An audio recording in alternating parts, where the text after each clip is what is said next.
We have this amazing thing here that most people don't know that happens, and all of us in it, it's our favorite part of life at SLU. It's called Upward Bound Academy.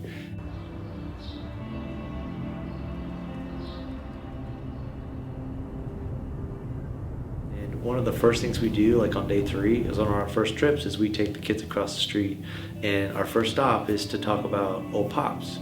And really beginning to help kids start to realize that even though we're in this urban place, that we are always and everywhere in deep connection to nature.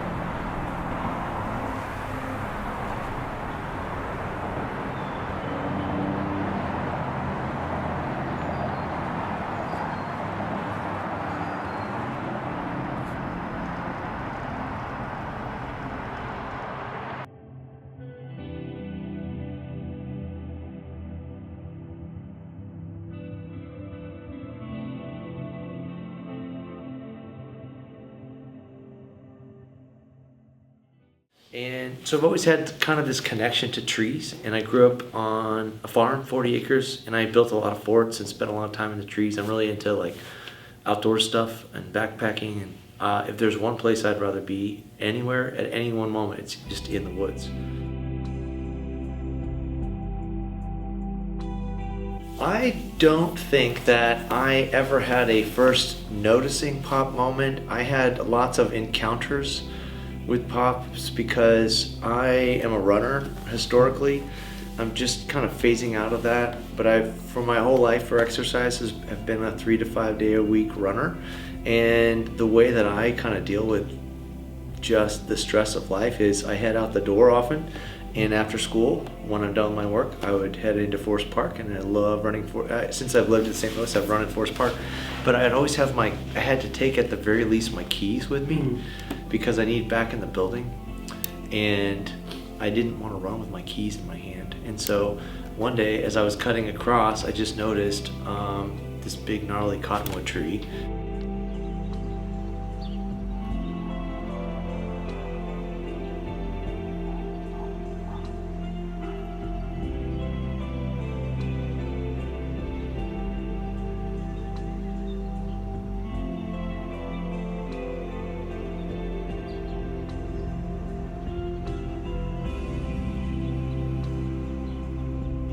I saw these roots, and I was just like, I'm just gonna put them in the ground in there.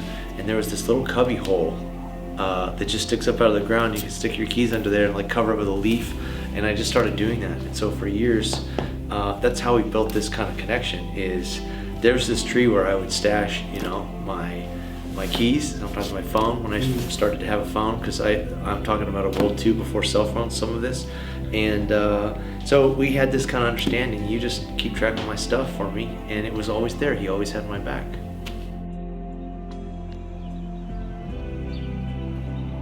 And I've seen a lot of historical photos where if you take a good look at those photos going back to 1940s, 1930s, I think I can spot Ole Pops. I think I can find him in that story.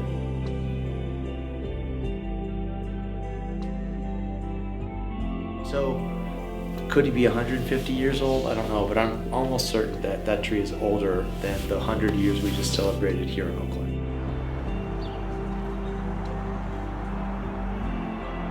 He's watched a lot. He's watched the Civil Rights Movement. He's watched the World Wars, right? So I think of him as wise, right? And crusty, and as a survivor, and as somebody who has something to teach me about how to age gracefully amidst change and amidst the light and the dark that surrounds me, in the world.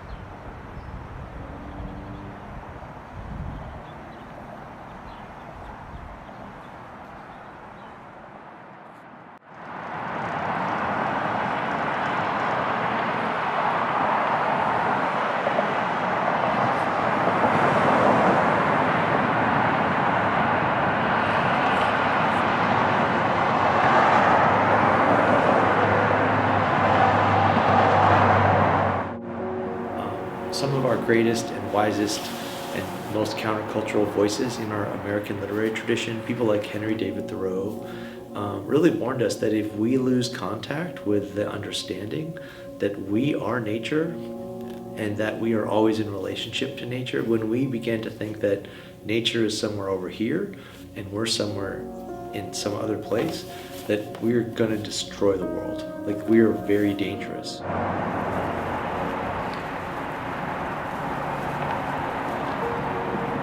He has known what it means to exist and live in one place and to endure change and to endure hardship, the construction projects, all the pesticides and pollutions, right, that maybe go in the ground, the litter. What the highway tells me is that each little structure, whether it's the hospital or the highway or Oakland, that's an example of kind of like ways that the modern world has encroached upon a world that I still, I guess, maybe this is controversial, but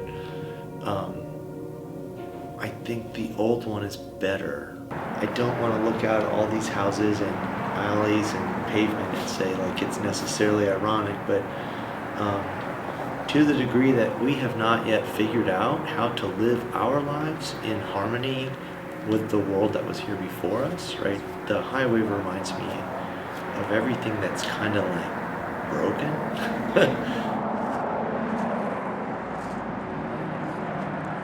Pope Francis kind of refers to this as our common home, right? The planet. Like, it just deserves a lot more attention and a lot more respect than it gets. And it's letting us know right now that it's not getting it.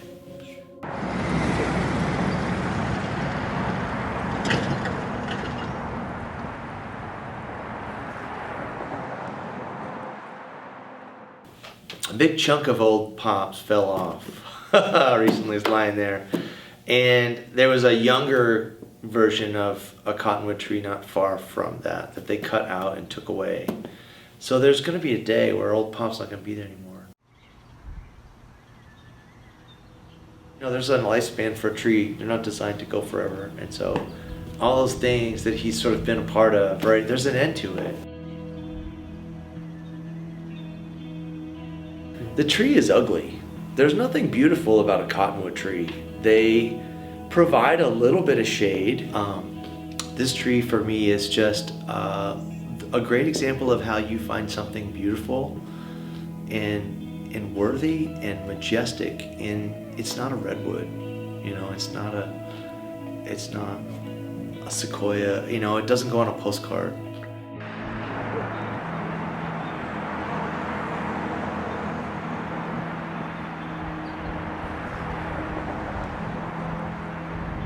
Ultimately, I just want people, when they see Ole Pops, to realize that, like, just like I have a name and you have a name, and we're kind of worthy of being known and seen.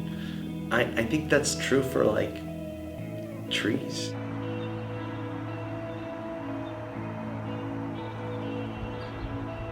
I think one small part is just, oh, that's the cottonwood tree, Populus deltoides. It has a name.